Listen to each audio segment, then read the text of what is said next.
Olá, pessoal! Hoje é sábado de história com o professor João Carlos, claro, sempre ele, que vocês sempre colocam aqui no comentário. Eu adoro as aulas desse professor. Pois é, porque é raro achar um professor de viés de direita, mas que consegue dar uma aula sem viés, uma aula neutra. Professor, muito obrigada por aceitar dar mais uma aula para a gente. Eu que agradeço, Camila. Tem sido muito enriquecedor para mim essa troca, né, através dos comentários dos seus espectadores. Hoje vocês escolheram o tema Guerra Fria. Para quem é novo no canal, os temas são escolhidos no Twitter do professor, que na qual está aqui na caixa de informações. No canal dele, ele também posta vídeos sobre conteúdos históricos, então quem quiser uma análise mais aprofundada, vai lá para o canal dele e acompanha, está aqui também na caixa de informações. Hoje nós vamos falar sobre a Guerra Fria e eu vou ler para vocês aqui um trechinho do texto da aula base que está também no site aqui embaixo, que na qual vocês podem acompanhar pelo navegador ou baixar o arquivo e acompanhar. No dia 2 de setembro de 1945 foi assinada a rendição incondicional do Império Japonês, pondo um fim definitivo na Segunda Guerra Mundial. Para que essa rendição acontecesse, foram lançadas sobre territórios japoneses 2 bombas atômicas, até então a arma mais letal já usada pela humanidade. Em Hiroshima, no dia 6 de agosto de 1945, e Nagasaki, 3 dias depois, em 9 de agosto de 1945. O mundo assistia oficialmente o início da era nuclear e de um período de antagonismo político-ideológico entre as superpotências mundiais vencedoras da Segunda Guerra Mundial. Professor, a partir desse ponto, como se deu a Guerra Fria? O microfone é seu. Obrigado, Camila. Então vamos começar exatamente neste ambiente que a Camila descreveu aí de introdução. Para que a Segunda Guerra Mundial acabasse, foi preciso os Estados Unidos acelerar o seu fim, jogando sobre o território japonês as bombas atômicas. Até então, uma tecnologia totalmente desconhecida pela humanidade. Não se tinha um armamento tão letal quanto esse. E surpreendeu o mundo, logicamente. Mas, para que nós entendamos como que se deu essa decisão norte-americana, a gente vai ter que voltar um pouquinho, certo?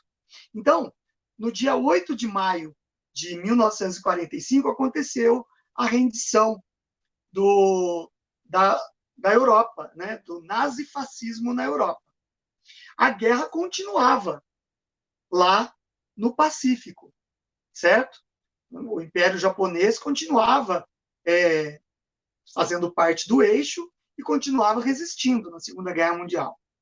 Acontece que eram 2 forças antagônicas durante a Segunda Guerra Mundial. Nós temos o eixo, que era Berlim, Roma e Tóquio, Alemanha, Itália e Império Japonês, e, por outro lado, os aliados, que eram uma série de países. Os principais eram Estados Unidos, Inglaterra, França e União Soviética. Lembrando que a União Soviética, até 1943, ela apoiava o nazifascismo, certo?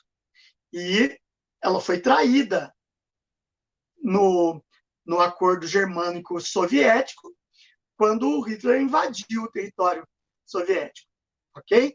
Então, daí ela se aproxima dos aliados ocidentais. Então, esses aliados, eles começam a planejar o mundo pós-guerra.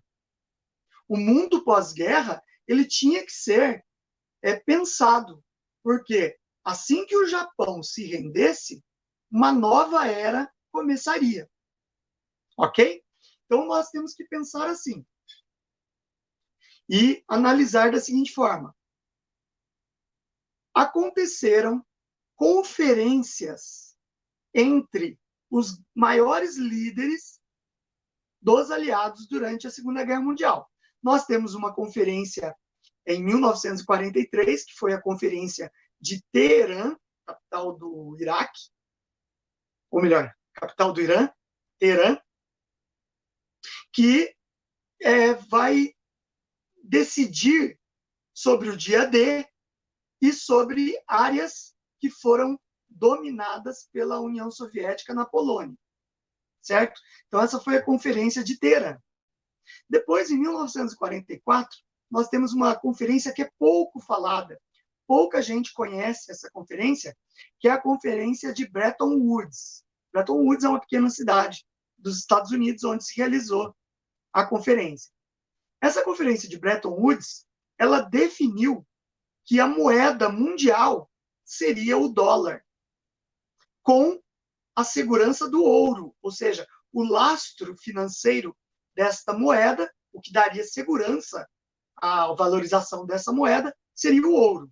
Com isso, os Estados Unidos, que tem como sua moeda nacional o dólar, é lógico que ele passou a ter mais relevância nesse ambiente da Segunda Guerra Mundial e, posteriormente, no mundo que vai se formar, ok?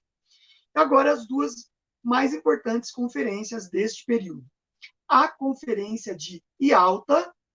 A Conferência de Ialta é uma cidade da Crimeia, uma região da antiga União Soviética, certo? Às margens do Mar Negro. Lá eles se reuniram e eles começaram a pensar a divisão da Europa pós-nazifascismo. Ok? Então, nesta conferência, começa a ficar clara que a aliança com a União Soviética não seria viável após a Segunda Guerra Mundial. Porque a conferência ela tinha por base pensar um mundo pós-guerra num ambiente de liberdade, de capitalismo, de democracia. Porém, a União Soviética não vivia isso e não defendia esse modelo político, econômico e social. Né? A União Soviética era uma ditadura desde os anos 20, uma ditadura opressiva, centralizadora, tirânica e com um controle estatal ferrenho, pesado sobre a vida do cidadão, onde as liberdades não existiam. Tudo era controlado pelo Estado. Então, é lógico que nessa conferência que ia decidir a Europa, já livre do nazifascismo, eles começaram a ver a verdadeira face da União das Repúblicas Socialistas Soviéticas, certo? Que não estava interessada em um mundo livre. Ela estava interessada em ocupar territórios e expandir a sua ideologia opressora sobre os territórios que ela conquistou. Então, a União Soviética ela conseguiu libertar, entre aspas, do nazifascismo, vários territórios do leste europeu. E nessa conferência de Yalta, ela bateu o pé de que a área de influência dela ia até os territórios que ela ajudou a libertar do nazifascismo.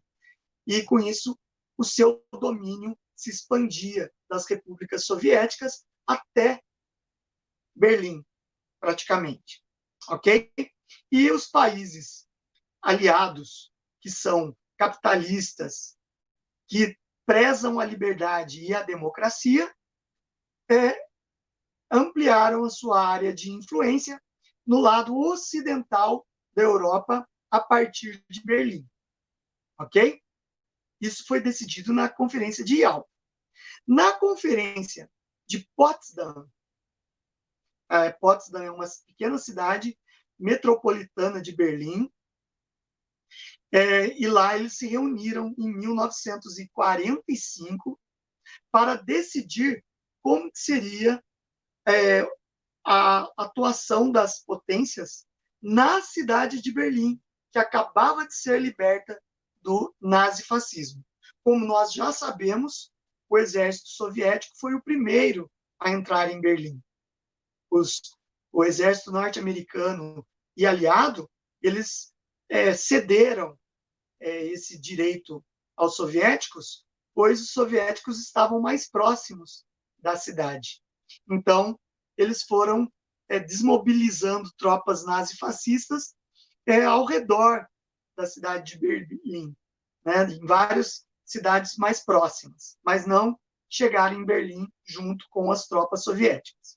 Então, ficou decidido que, mais uma vez, os soviéticos bateram o pé e não arredaram o pé de que o lado oriental de Berlim era dele.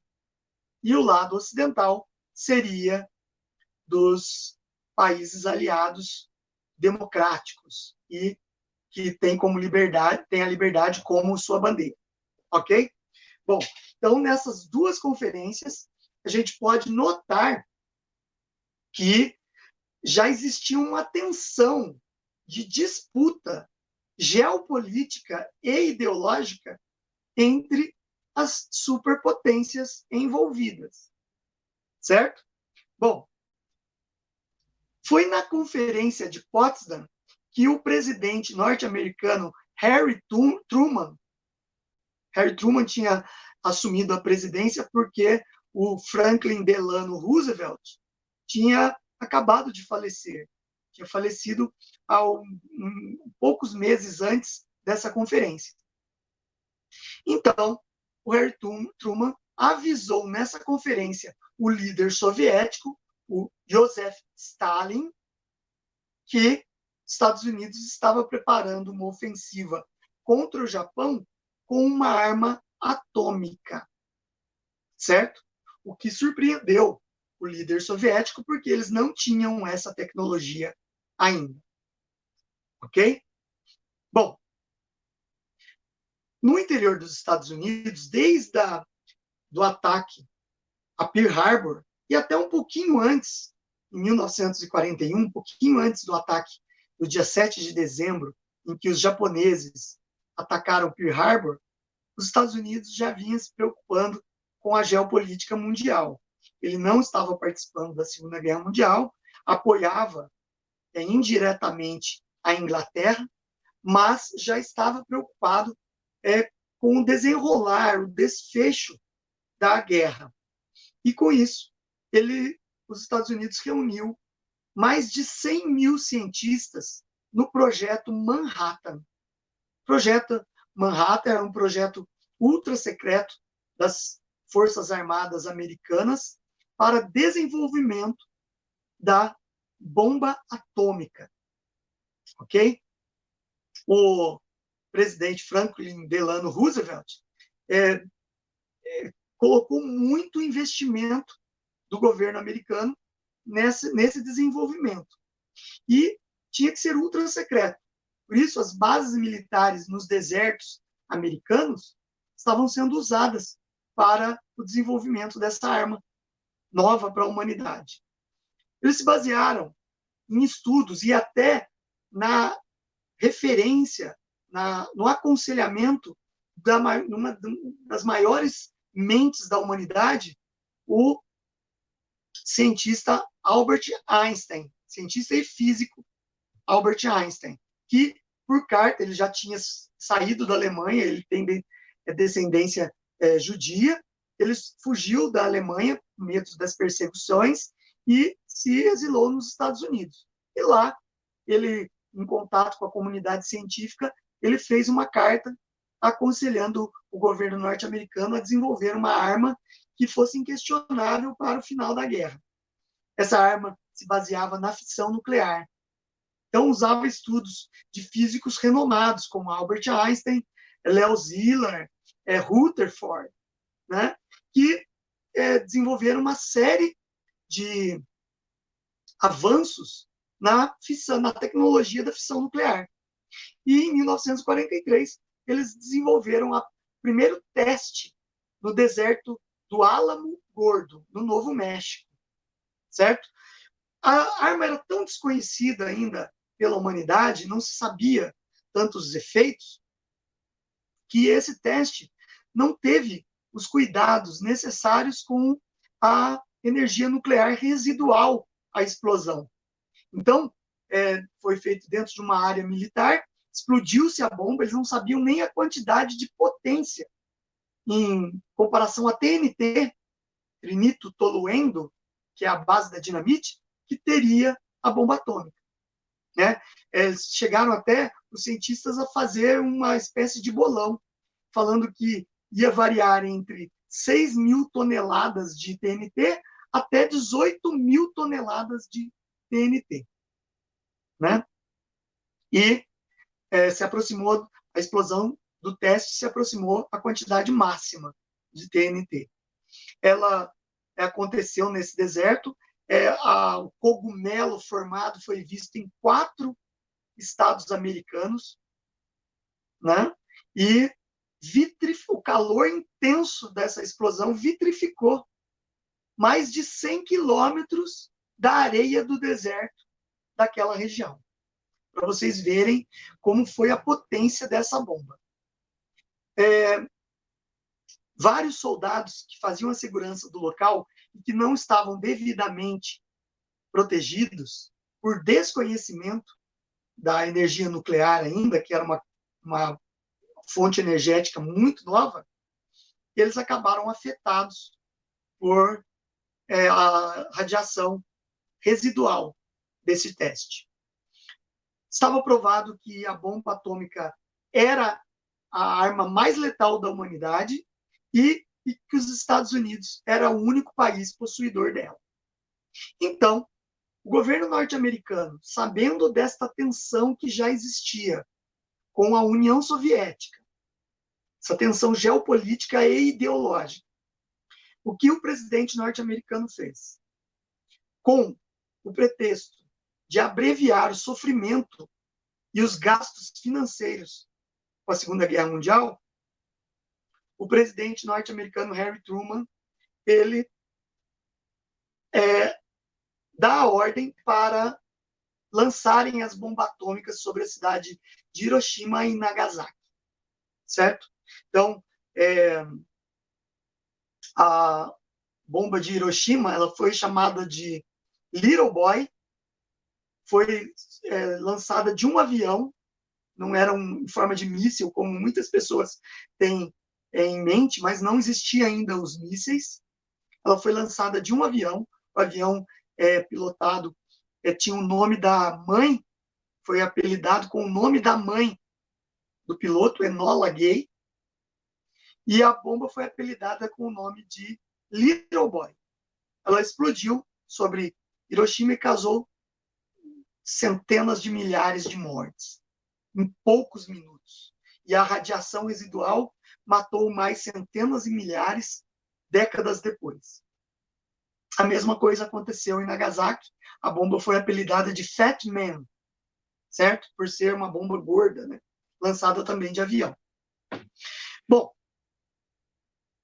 quando se lançou essas bombas sobre os territórios japoneses, com aquele pretexto que o Harry Truman deu de abreviar os gastos e o desgaste econômico, abreviando o fim da Segunda Guerra Mundial, realmente isso aconteceu. O Japão, logo em seguida, percebendo que era uma arma que eles não tinham como lutar contra, eles assinaram a rendição incondicional do Império Japonês. Ok? Bom, só que isso também foi estrategicamente pensado pelo presidente norte-americano para mandar um recado à União das Repúblicas Socialistas Soviéticas.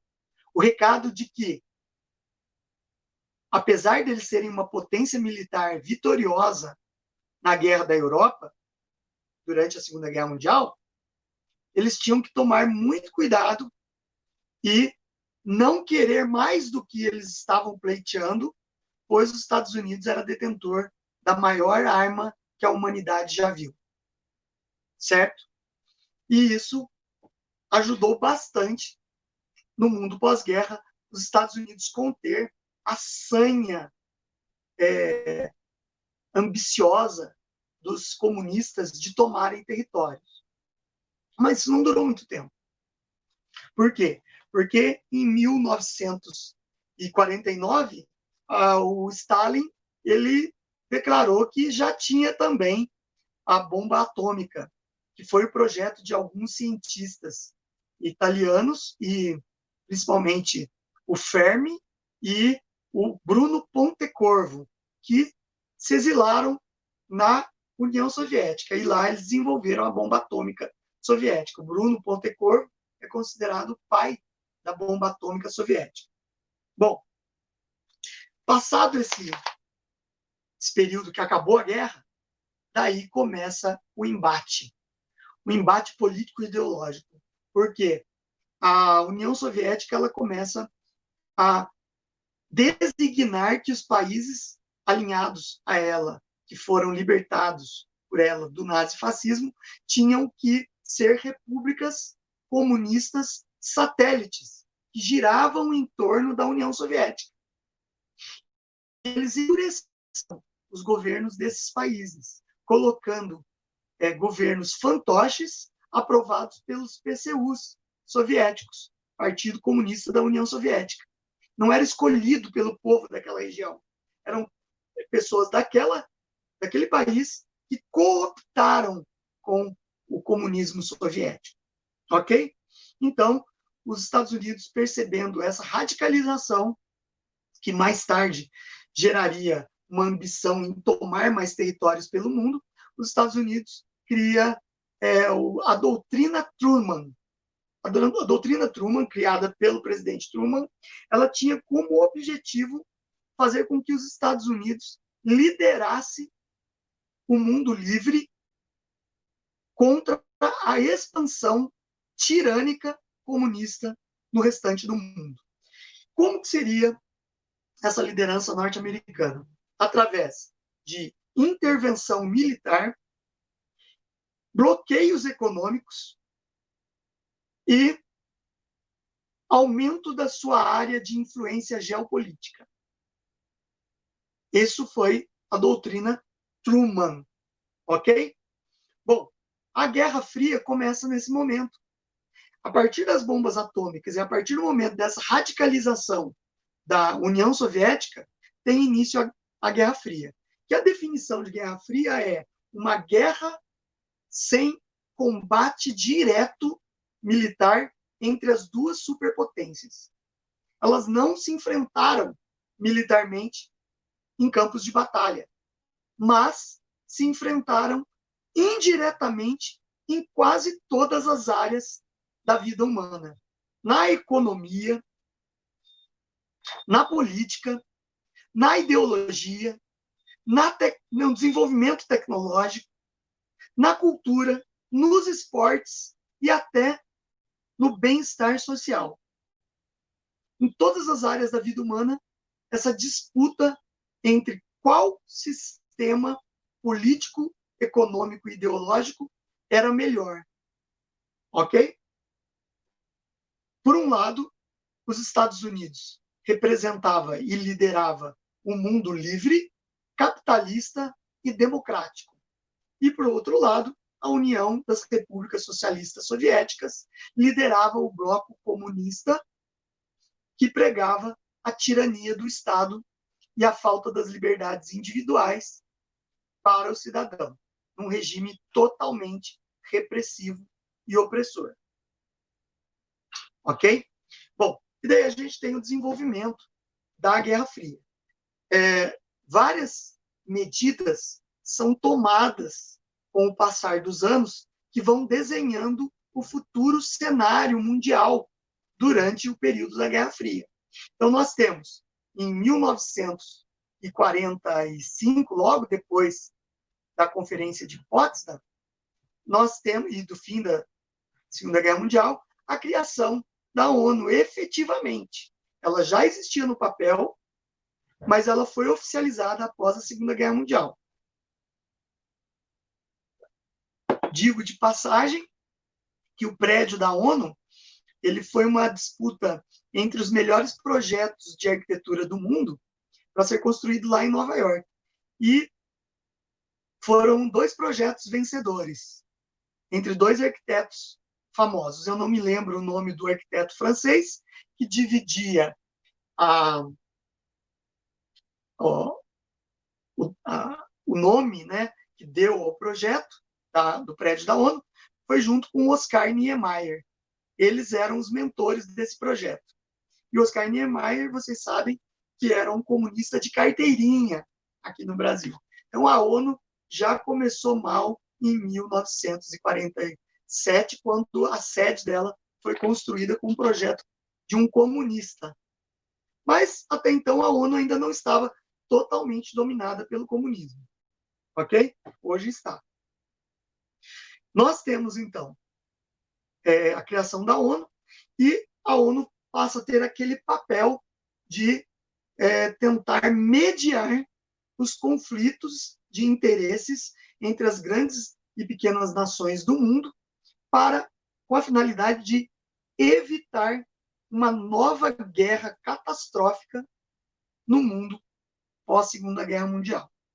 A gente sabe que se uma nova guerra acontecesse, seria o fim da humanidade, porque o arsenal nuclear das grandes potências, cada vez mais moderno, colocaria fim à espécie humana. Então, a ONU tinha esse papel de mediar e deliberar situações buscando a paz. Lembrando que a ONU tinha um embrião antes da Segunda Guerra Mundial, que era a Sociedade ou Liga das Nações, que era mais ou menos o mesmo objetivo da ONU, garantir a paz a qualquer custo. Porém, ela falhou em vários momentos, certo?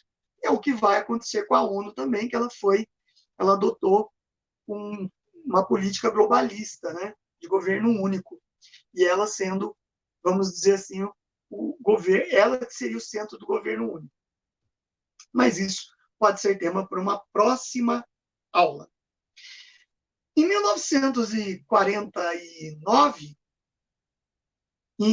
numa palestra numa universidade americana, Winston Churchill, que havia sido o primeiro-ministro inglês durante a Segunda Guerra Mundial, ele usa um termo novo. E ele fala: a Europa do leste está fechada ao mundo por uma cortina de ferro. Ele usou esse termo. A partir daquele momento, o mundo livre começou a identificar os países do leste europeu, que eram da área de influência soviética, como países da cortina de ferro. Quem é um pouquinho mais velho, tem aí seus 40, 45 anos, vai lembrar deste termo, ok? Bom, em 1947, os Estados Unidos, visando mostrar que o mundo capitalista era mais pungente, mais propiciava um crescimento econômico maior, ele vai desenvolver o Plano Marshall, certo? Em homenagem a um dos grandes generais da Segunda Guerra Mundial, o norte-americano General Marshall. E daí, o Plano Marshall ele tinha por função recuperar a economia dos países devastados pela Segunda Guerra Mundial no Ocidente europeu, ou seja, os países de área de influência capitalista. E deu muito certo. Estados Unidos fez empréstimos e financiou esses empréstimos em décadas para serem pagos. Em uma década, olha, foi feito em 1947, o Plano Marshall. Em uma década, a Europa ocidental já tinha países com um crescimento econômico invejável, mostrando que o sistema capitalista conseguia trazer a melhora de vida para a sua população, gerando empregos e oportunidades nos seus países. E aí, essa disputa da Guerra Fria, né, a União Soviética, para não ficar para trás, vai criar também um plano econômico para o leste europeu, chamado Comecon, tá? É o Conselho de Ajuda Mútua dos Países do Leste Europeu, certo? De ajuda mútua econômica dos países do leste europeu, chamado de Comecon. Eles tinham basicamente a mesma função, financiar o desenvolvimento econômico dos países do leste europeu que haviam sido arrasados na Segunda Guerra Mundial. Só que a gente sabe que a economia em países comunistas é uma economia controlada pelo Estado, planificada pelo Estado. Então, o desenvolvimento econômico dos países do leste europeu foi pífio, comparado com o desenvolvimento pujante dos países do leste, do ocidente europeu, que eram da área de influência capitalista, certo? Bom, vai se desenvolver também uma aliança militar. Os Estados Unidos, junto com o Canadá, preocupados com a segurança dos países do norte, do hemisfério norte, principalmente da área atlântica, do Oceano Atlântico, que estavam mais próximas dos países satélites da União Soviética, desenvolveram e criaram a OTAN, Organização do Tratado do Atlântico Norte. É uma organização militar que reúne o exército de vários países do Ocidente Europeu, Estados Unidos e Canadá. Eles tinham por finalidade garantir a segurança desses países em relação a qualquer ataque ou agressão militar dos países do leste europeu ou da própria União Soviética. Então, a OTAN passou a ser a maior organização militar multinacional do mundo livre após a Segunda Guerra Mundial. Ok? Bom, aí nesse período da OTAN é que bases militares norte-americanas são criadas nos países próximos da fronteira com o leste europeu soviético.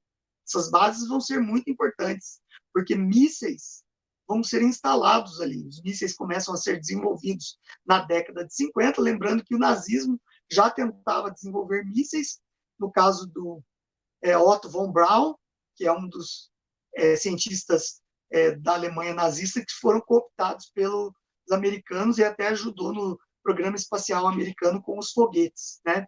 E ele lá na Alemanha ele já desenvolvia o V1 e o V2, que eram os protótipos de mísseis atuais. Então, os Estados Unidos vão colocar mísseis balísticos com ogivas nucleares nesses países, todos eles apontando para a União Soviética e para esses países satélites. A União Soviética também fez o mesmo. Criou uma aliança militar do leste europeu chamada de Pacto de Varsóvia. O Pacto de Varsóvia tinha a mesma finalidade do seu idêntico ocidental, que era garantir a segurança dos países do leste europeu caso o Ocidente resolvesse fazer um ataque militar. É nessa época que os ministérios que cuidam da defesa passam a ser chamados de Ministérios da Defesa. Antes da Segunda Guerra Mundial, eram ministérios da guerra, certo? Desde o século XIX, quando tinha uma república ou tinha uma monarquia, o ministro que cuidava da soberania e da área militar era chamado de ministro da guerra. A partir da Guerra Fria, passou-se a chamar essa pasta de Ministério da Defesa. Mais do que atacar, era você estar preparado para se defender de um possível ataque. Esse ambiente de uma possível terceira guerra mundial vai desenvolver no mundo, nos habitantes do planeta Terra, uma tensão constante, um medo constante de que uma crise política entre as duas superpotências pudesse gerar a terceira guerra mundial, que devastaria a humanidade varreria a humanidade da face do planeta, certo? Isso vai piorar muito quando os Estados Unidos, depois que a União Soviética declara que já tem a bomba nuclear em 1949, e até faz um teste nuclear e divulga para o mundo, Estados Unidos, em contrapartida, já estava no segundo estágio de desenvolvimento nuclear, que foi o desenvolvimento da bomba H, ou bomba de hidrogênio, também conhecida como bomba termonuclear. O poder de destruição dela é milhares de vezes superior a uma bomba atômica como a de Hiroshima e Nagasaki. E existiam calor gerado por uma explosão termonuclear é assim, milhões de vezes maior que o calor gerado no núcleo do Sol, para vocês terem uma ideia do poder de destruição. É lógico que a União Soviética, logo em seguida, foi também desenvolvendo a bomba nuclear, os mísseis, a bomba H, mísseis também, e os Estados Unidos e a União Soviética tinham um arsenal atômico que poderia destruir a Terra, o planeta Terra, mais de 100 vezes sucessivamente, se fossem usados. Ok? Então, era uma chamada paz armada entre as duas superpotências durante a Guerra Fria. Essa paz armada consistia em você se armar militarmente com o que existia de melhor tecnológico, melhor produto militar tecnológico em relação ao inimigo. Então começa uma corrida armamentista. Cada um queria ter um arsenal mais desenvolvido e mais destruidor que o outro. É chamada paz armada e corrida armamentista. Ok? Bom, logo em seguida, a gente tem o foco na Alemanha. A Alemanha, a gente vê a divisão lá do leste europeu e do ocidente europeu. Um lado comunista e um lado capitalista. Isso também aconteceu na Alemanha. Ela foi dividida ao meio. O lado leste pertencia ao comunismo e o lado oeste pertencia à França, Inglaterra e Estados Unidos. Só que em 1949, depois que o Plano Marshall deu certo e a Alemanha, o lado ocidental, estava muito desenvolvido, os Estados Unidos, a França e a Inglaterra resolveram unificar as suas regiões de influência e criaram a República Federal da Alemanha, ou Alemanha Ocidental, que era um dos países mais ricos da Europa, graças ao desenvolvimento criado pelo Plano Marshall, mesmo sendo um país devastado na Segunda Guerra Mundial. E, em contrapartida, a União Soviética criou a RDA, República Democrática Alemã. Eles usam para desinformação a nomenclatura democrática, que não tinha nada de democrática porque não existia eleição para escolher os seus líderes. Um dos líderes mais famosos do período da RDA, da República Democrática Alemã, que era comunista, era o Erich Honecker, um ditador escolhido pelo PCU soviético e que governou a Alemanha com mão de ferro, de uma forma opressiva. As tensões depois de 1949, com essa formação das duas Alemanhas, culminou em 1961, até 1961, com a fuga do território comunista de vários berlinenses que estavam do lado comunista da cidade, começaram a fugir para o lado capitalista, que a vida era melhor, tinha liberdade, tinha iniciativa privada, tinham condições de vida melhor. Então, eles começam a fugir do lado comunista. E daí o premier soviético, né, o Stalin, com medo que isso acontecesse no país todo, ele manda construir o Muro de Berlim, que é um muro emblemático para a história da humanidade, né? É um muro que vai dividir um muro que vai dividir o mundo livre do mundo da tirania opressora do comunismo, certo? esse muro chegou a ter 150 quilômetros. Ele não divide só a cidade de Berlim, divide alguns territórios também além de Berlim. Berlim, apesar de ser uma cidade com metade capitalista e metade comunista, ela se situava geograficamente no lado comunista da Alemanha. Dá para entender isso? Era uma ilha de capitalismo no lado comunista, certo? E o Muro de Berlim, ele tinha torres de vigilância super armadas que ficavam soldados vigiando 24 horas por dia com fuzis, caso algum berlinense do lado comunista quisesse fugir para o lado capitalista. Fato é que nunca houve um movimento ao contrário, de um berlinense do lado capitalista querer fugir para o lado comunista. Isso aí já é um indicador de que o lado comunista é um inferno na Terra. Certo? Bom, então esse Muro da Vergonha foi também batizado, o Muro de Berlim foi batizado de um Muro da Vergonha, porque foi construído pelos comunistas para separar a liberdade da tirania, né? Sem deixar com que as pessoas escolhessem que lado queriam ficar. Dentro da Guerra Fria, nós temos alguns acontecimentos concomitantes, que são as guerras quentes. Você vai falar, mas professor, você não disse que a Guerra Fria se caracterizou por um período de 4 décadas em que não houve combate direto entre as superpotências? Militarmente, não houve um ataque frontal entre as duas potências? Sim, eu disse. Mas então por que o senhor está falando sobre as guerras quentes? Guerra quente, na verdade, eram guerras regionais, em que houve uma disputa ideológica entre líderes locais que defendiam o comunismo e líderes locais que defendiam o capitalismo. E com isso, os Estados Unidos, a União Soviética e a China começaram a agir indiretamente nessas guerras, certo? E a gente tem aí momentos incrivelmente violentos durante a Guerra Fria.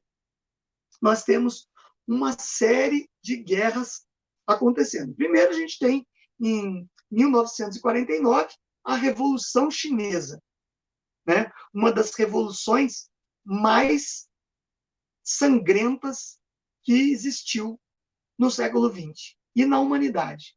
Lembrando do grande salto adiante do Mao Tse Tung, que não deu certo. A gente já comentou nisso numa aula passada, Revolução Chinesa. Você que está assistindo a minha aula, esta aula específica, e não assistiu às anteriores, assista.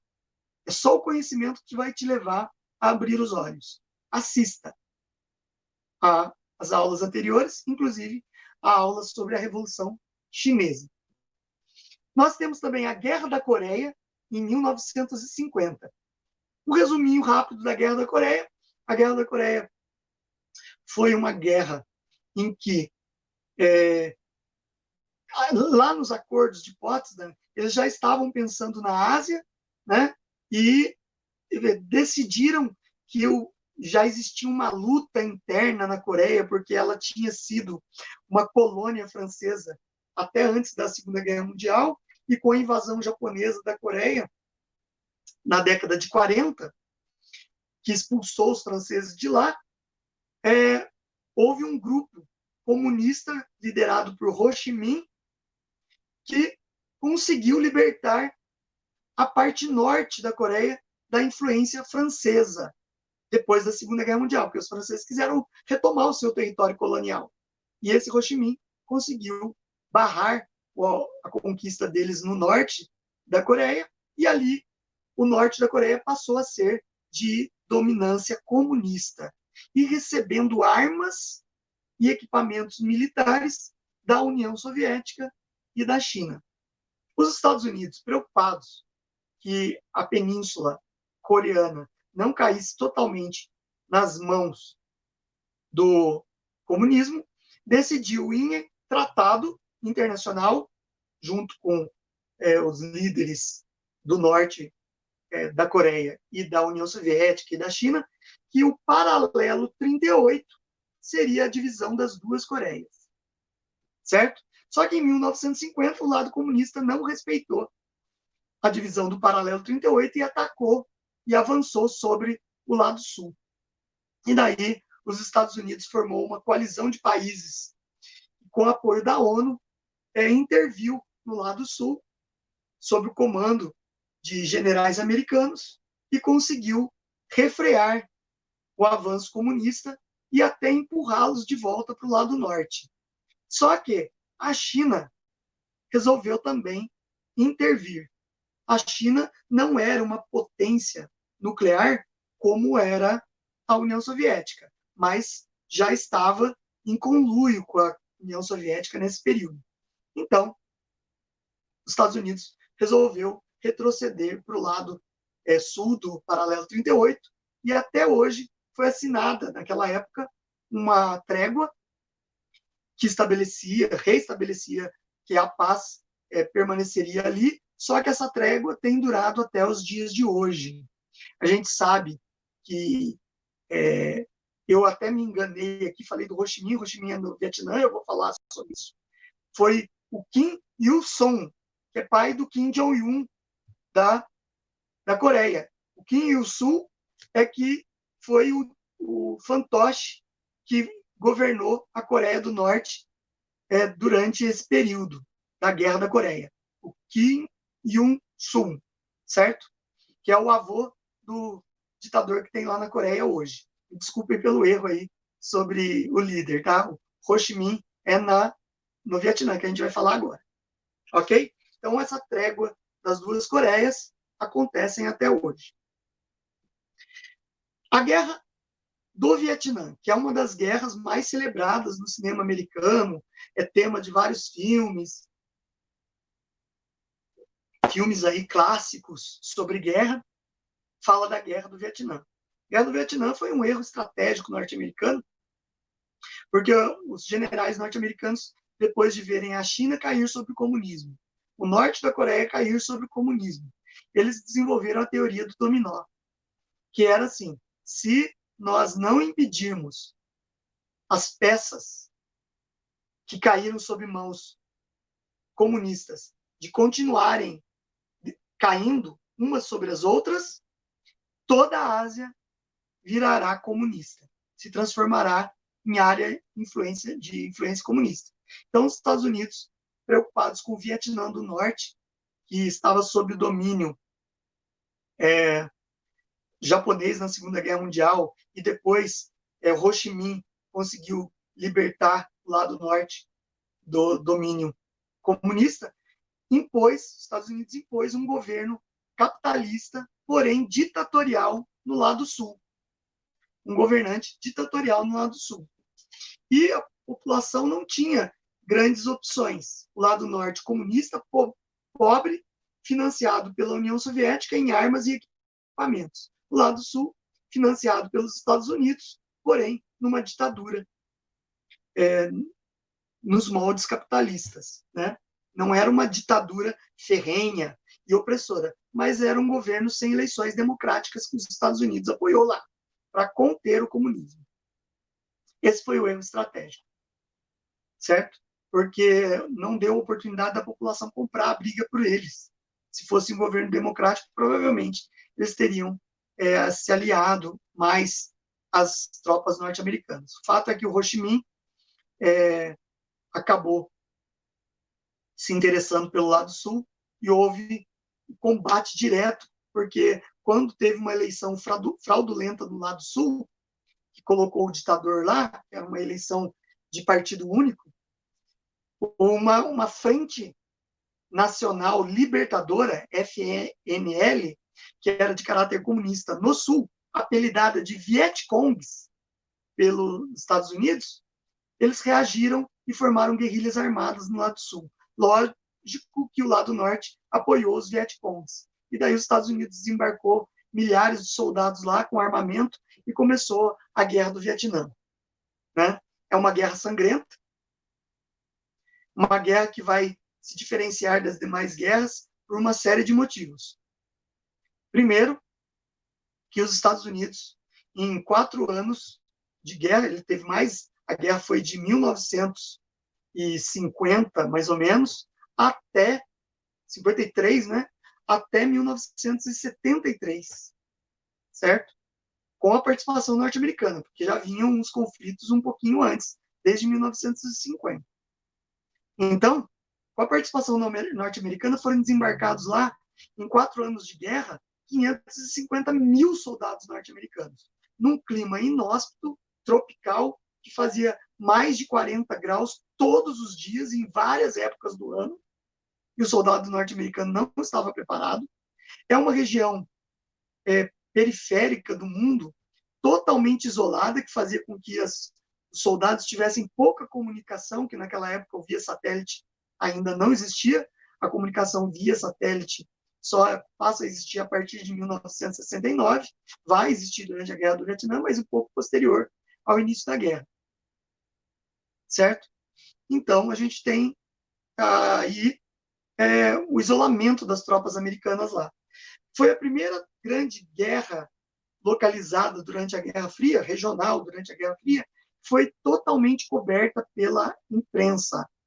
A imprensa cobriu a guerra e acabou gerando imagens para os Estados Unidos da guerra, dos seus soldados, dos seus filhos, sendo consumidos pela droga, que eles acabaram usando para amortecer o sofrimento da inhospitalidade do clima e do isolamento do lugar.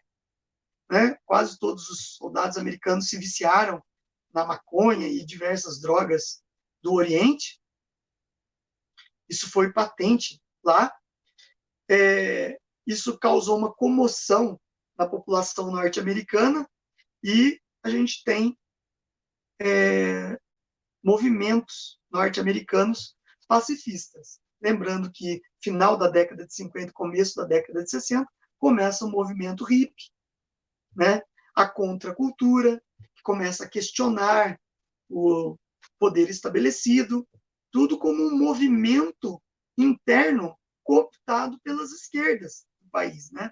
Então, a gente vê que a sociedade norte-americana acaba se colocando contra a Guerra do Vietnã e o presidente Richard Nixon acaba se enfraquecendo com a guerra. E os Estados Unidos ainda usa armas químicas como o efeito laranja para destruir as plantações vietnamitas, que acabam contaminando o solo e contaminando as pessoas, e também o napalm, que eram bombas incendiárias, que acabavam ateando fogo na população, né? Que contato com o oxigênio fazia uma reação química que gerava queimaduras gravíssimas no corpo. A gente tem uma das imagens mais icônicas da Guerra do Vietnã, uma menina correndo, nua, porque as roupas pegaram fogo, com o corpo ardendo pelo napalm. É uma foto preto e branco, vocês podem procurar no Google e digitem Guerra do Vietnã, foto do napalm. Daí eles vão mostrar isso aí. Né? E também os exércitos americanos tentando abreviar a vontade de vencer logo, cometeram atrocidades que foi dizimar as populações e aldeias civis vietnamitas, porque elas acabavam com as suas plantações alimentando os guerrilheiros, os soldados vietnamitas, dos Vietcongs, certo? Então eles acabaram dizimando populações civis no Vietnã, o que também repercutiu muito mal na imprensa e no mundo livre. Ok? Não era isso que se esperava do exército americano. Até que em 1968, o Ho Chi Minh ele dá a ordem da ofensiva do Tet. O que foi a ofensiva do Tet? Tet é o nome vietnamita para o primeiro dia do ano lunar do Vietnã. Então, a ofensiva do Tet ela acontece em janeiro de 1968 e eles avançam sobre o território do Sul, com os Estados Unidos já tirando suas tropas do país gradativamente. Até que, em 1973, o Nixon acaba assinando a retirada total das tropas norte-americanas do Vietnã. e daí Ho Chi Minh ele acaba com os seus exércitos ingressando na capital do Vietnã do Sul, que era Saigon. Ok? Então, mais uma peça importante no dominó ideológico da Ásia caía nas mãos do comunismo. Ok? Bom, continuando nesse princípio de guerras quentes, nós temos também, eu não vou entrar em grandes detalhes, porque não vamos ter tempo, mas nós temos os conflitos árabes e israelenses. Em 1947, a ONU deu a permissão para a fundação do Estado de Israel. O povo israelense, o povo judeu, eles, desde a diáspora, no ano 72 depois de Cristo, eles passaram a ser um povo sem pátria. E com a formação da ONU e o apoio dos Estados Unidos, eles requisitaram aquele território histórico deles, que tinha população judia, que envolve ali Jerusalém e tudo mais, lá no Oriente Médio. E a ONU concedeu o direito em 1947, e em 1948 foi fundado o Estado de Israel com a bandeira que mostra a estrela de Davi. Com isso, causou uma geral revolta entre os países árabes com o apoio da União Soviética. Tá? Não imediatamente, demorou para ter esse apoio, mas existiu esse embate, e os Estados Unidos apoiou o povo judeu e a formação do Estado de Israel. Ok? A União Soviética votou contra a formação do Estado de Israel. E os conflitos árabes e israelenses acontecem até os dias atuais. Sempre é uma área de tensão aquela região. Pode ser tema para uma próxima aula, quem sabe. Em 1959, nós temos a Revolução Cubana, que também foi tema de uma aula passada nossa, que eu espero que vocês assistam. A Revolução Cubana teve um momento de ápice após a tomada do comunismo lá, que o comunismo tomou a ilha, que foi a crise dos mísseis cubanos em 1961, que a União Soviética queria instalar mísseis balísticos intercontinentais apontados para os Estados Unidos lá na ilha, o que foi desfeito depois de 2 dias num acordo de redução de armas atômicas entre os dois países, entre as duas superpotências, ok? Mas a gente também tem aí conflitos de independência nos países africanos, que estavam lutando pela sua independência depois do neocolonialismo europeu. Muitos deles optaram e tiveram apoio logístico e financeiro da União Soviética e acabaram instalando repúblicas opressoras, miseráveis na África, que os ditadores não se preocupam com o bem-estar do seu povo e colecionam carros esporte em países paupérrimos que não tem nem estradas, certo? Até os dias de hoje, a África paga um preço muito alto por ter optado nas suas independências pelo comunismo, ok? Bom, em 1955, nós temos uma conferência importantíssima, que é pouco divulgada, que é a Conferência de Bandung. Bandung. A gente fala Bandung. A Conferência de Bandung aconteceu na Indonésia. É o nome de uma cidade da Indonésia. E a Conferência de Bandung, ela vai criar uns novos conceitos para o mundo. Ela vai criar o conceito do não alinhamento. Vários países de economia periférica, da Ásia, da África e do Oriente Médio, resolveram não se alinhar nem ao bloco capitalista e nem ao bloco comunista. E assinaram uma carta de intenções nessa conferência de não alinhamento e de autodeterminação dos seus povos, que dava o direito a eles terem múltiplas escolhas em várias modalidades políticos e ideológicas. Mas é uma forma de isenção que acabou gerando uma porta aberta para o comunismo, certo? E também, nessa conferência de Bandung, foi criado o conceito de terceiro mundo, por tratarem de economias periféricas geralmente pobres, criou-se o conceito de terceiro mundo. Então, o primeiro mundo seria os países capitalistas, sob o comando dos Estados Unidos. segundo mundo seriam os países do bloco socialista, sob o comando da União Soviética, e o terceiro mundo, os países periféricos, ordenados na Conferência de Bandung, certo? De 1955. E aí criou-se o pan-africanismo, o pan-arabismo, que eram movimentos nacionalistas, anti-norte-americanos, anti-influência norte-americana, tanto na África quanto no Oriente Médio. E pode ser também tema de futuras aulas nossas. A gente tem, nesse período da Guerra Fria, diversos acontecimentos que não vai dar para a gente abarcar em uma só aula, pode ser que a gente trate em aulas separadas, mas eu gostaria, para finalizar a aula nesses últimos 10 minutos aí, só falar que a Guerra Fria extrapolou também o campo da militarização e passou também para a corrida espacial, lembrando que em 1957 a União Soviética lançou o primeiro artefato feito pelo homem no espaço sideral em órbita da Terra, que foi o satélite Sputnik, que lançava um bip. Recebia-se um bip aqui. Ele transmitia o bip e o receptor em terra recebia esse bip, mostrando que era possível manter uma comunicação do espaço com a Terra e até melhorar as comunicações. Ok?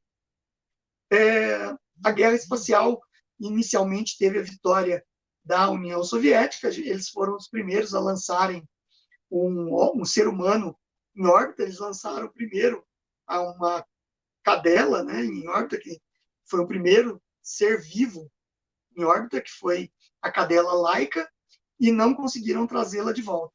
Ela ficou em órbita e deve estar em órbita até os dias atuais. Né? Logicamente, morreu.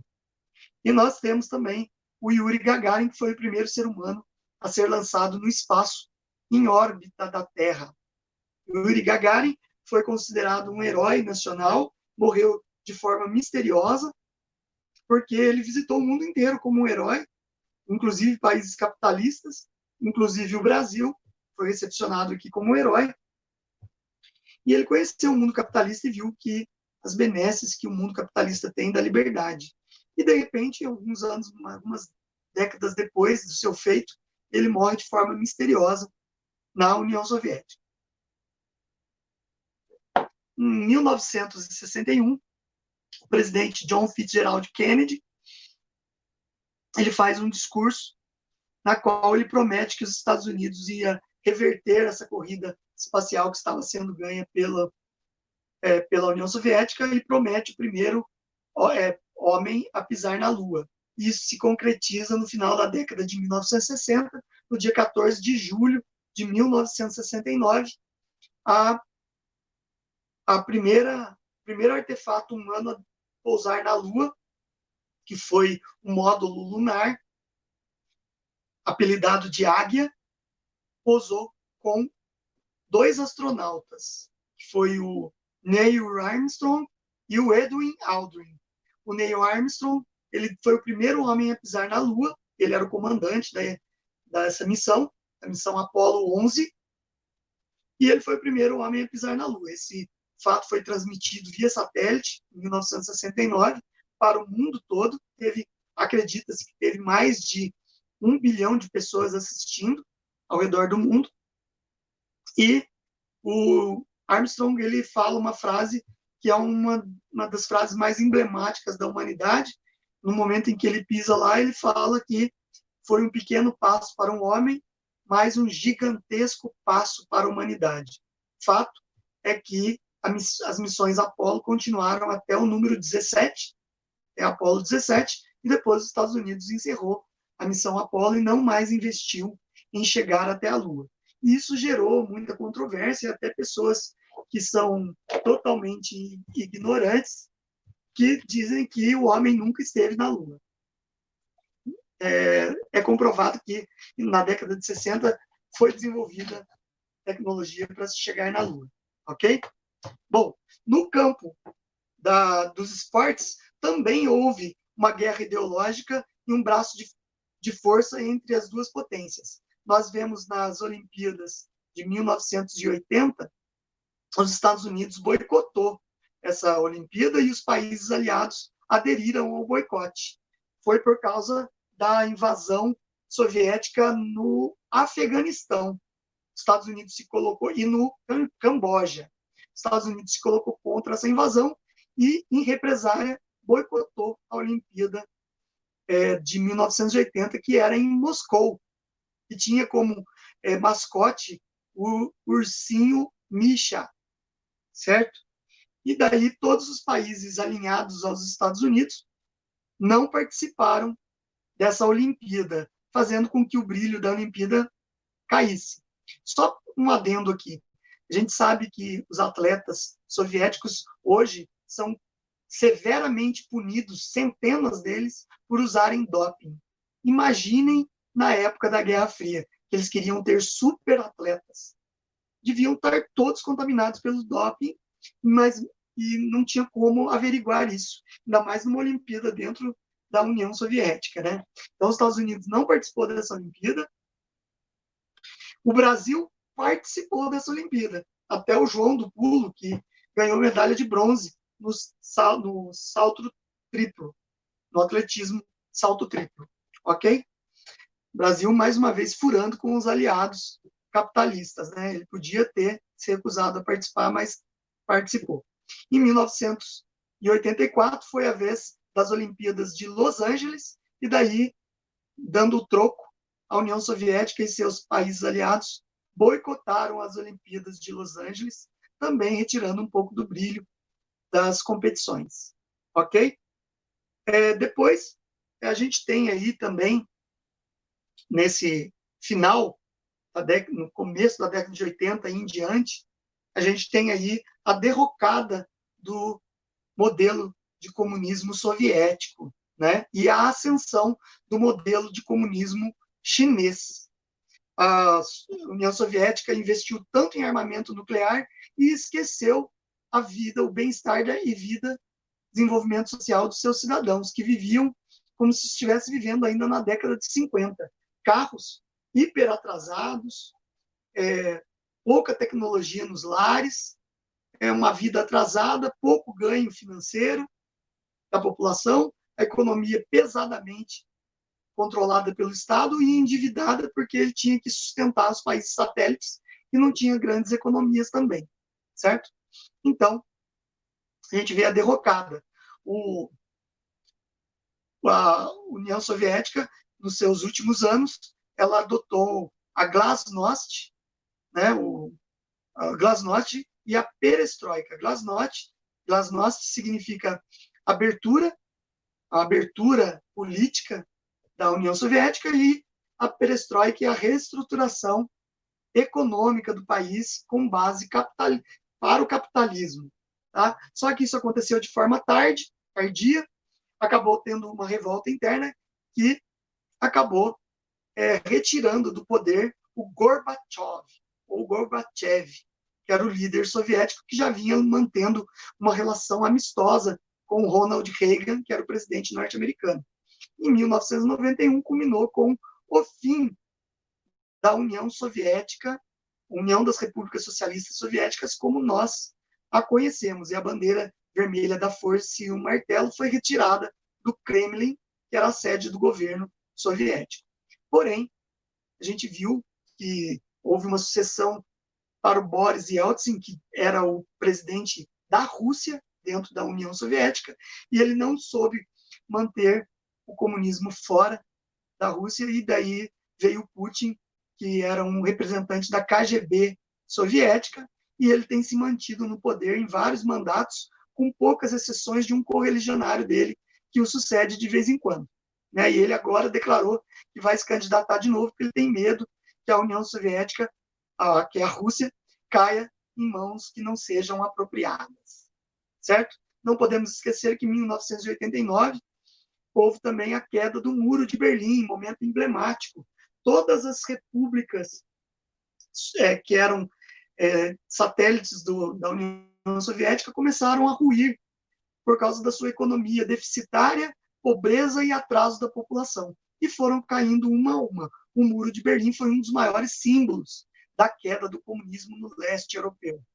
Teve grande influência do Papa João Paulo II, que era um anticomunista que lutou para o fim do comunismo no mundo, Nós não podemos nunca esquecer do papel do Papa como um líder mundial que lutou contra a opressão comunista, diferente do Papa atual, que não faz nada e lava as suas mãos com relação à perversidade e tirania do comunismo no mundo, elogiando ditadores como Maduro, Chaves, Castro, entre outros. Ok? Bom, então a gente vai encerrando por aqui. Não deu para abarcar tudo, a gente poderia ter falado mais até de detalhes da Guerra Fria, mas são até temas para futuras aulas, quem sabe a gente consiga desenvolvê-las, tá bom? Então agora eu vou chamar a Camila novamente. Camila, você está aí? Tô. Professor, antes da gente finalizar, só uma dúvida. A gente está vendo aí os Estados Unidos e a China numa briga muito acirrada, inclusive economicamente falando. Existe a possibilidade de se iniciar uma nova Guerra Fria partindo dessa briga da China com os Camila, Estados Unidos? excelente pergunta sua. Na verdade, evita-se usar o termo Guerra Fria em relação à China. Mas a gente sabe do movimento globalista que a China tem feito e a guerra comercial que a China tem defendido contra o poderio norte-americano, contra o poder econômico norte-americano. Então, ainda não existe uma definição desse embate entre os Estados Unidos e a China no campo político e econômico. Mas alguns historiadores e alguns pensadores aí do mundo contemporâneo já têm definido que é uma nova Guerra Fria que está se formando, porque a China tem ampliado suas áreas de influência no mundo através do capital, né, de compra de concessões no mundo inteiro e de terras, e os Estados Unidos, através do governo Trump, tem lutado contra a espionagem chinesa através de empresas ditas capitalistas de comunicação chinesas, mas que, na verdade, são empresas de espionagem chinesa. Ressalto aqui a Huawei, que está aí lutando para entrar no Brasil com a tecnologia 5G, que eu espero que não seja escolhida. Certo? Então, Camila, respondendo, é possível que essa guerra comercial e esse conflito, esse embate político e ideológico esteja, sim, num contexto de nova Guerra Fria. Pessoal, esse é o professor João Carlos. Professor, muito obrigada pela sua aula. Eu que agradeço, Camila. É muito bom aqui poder dividir com todos um período que a juventude de hoje desconhece e que os livros didáticos mostram com um viés esquerdista de que o comunismo é uma maravilha, que é a 7ª maravilha do mundo contemporâneo. E a gente sabe que causou mais de 100 milhões de mortes no mundo, e foi um regime de opressão cruel contra as liberdades individuais. Eu vou pegar muito bom poder falar a verdade. Que o senhor falou, estou lendo aqui, né, o livro Negro do Comunismo no Brasil, e tenho, inclusive, grifei e postei no Twitter essa parte. No Brasil, por sua vez, perdura o revanchismo nas fileiras da esquerda e os comunistas são tratados como democratas. Inclusive, seu passado é visto como parte da construção da cidadania. Em um país sem memória e sem cultura democrática, o mito da superioridade moral da esquerda se impôs como verdade absoluta. E esse capítulo ele discorre sobre a vitimização e a santificação do comunismo. Se enquadra exatamente bem no que a gente estava falando. Exatamente, perfeita a sua introdução dessa parte aí do livro. Muito boa mesmo. E a gente tem visto assim que quando eles começam a perder essa santificação, porque a verdade vem à tona, né? Através das mídias sociais, hoje a verdade está vindo à tona. E daí o que eles fazem? Eles tentam tolher a verdade através da limitação da liberdade de opinião, usando, é lógico, dos meios aparelhados que a gente já conhece. E aí a gente acaba preso. Exato. Acaba inocentes sendo presos por crimes de opinião. Pessoal, esse é o professor João Carlos, o canal dele está na caixa de informações, assim como o Twitter, para vocês decidirem o tema da próxima aula. Eu escolhi 2 temas, né? Vamos ver se vocês votam, que é a Escola de Frankfurt e a Grande Guerra. Aí vocês debatam com o professor lá no Twitter e vejam qual vocês preferem. Pessoal, então é isso. Fiquem todos com Deus. Que Jesus abençoe a todos. Professor, mais uma vez, obrigada. Eu que agradeço, Camila. Obrigado a todos. Tchau, pessoal. Fiquem com Deus.